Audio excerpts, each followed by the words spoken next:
Warm je nooit die oranje koeken op in de magnetron? Oh.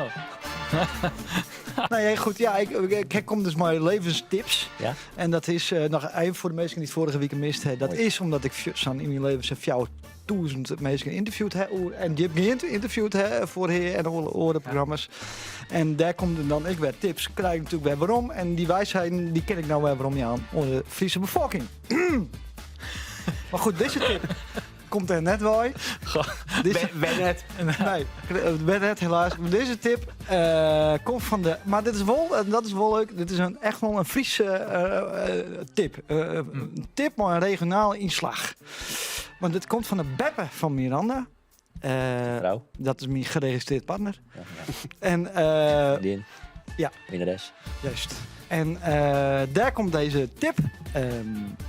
Warm je nooit die oranje koeken op in de magnetron? Oh. En waarom dat, Janko? Dan wordt de slagroom namelijk zacht. Heel snel. Je hebt het echt van crème?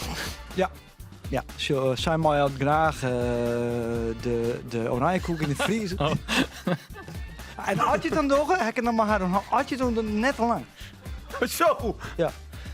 Dus Oké. ze kwam maar. Ik stel me eigenlijk voor dat die Beppe had nijsmakjes, jongen. En die komt daarbij. Nou, jongen.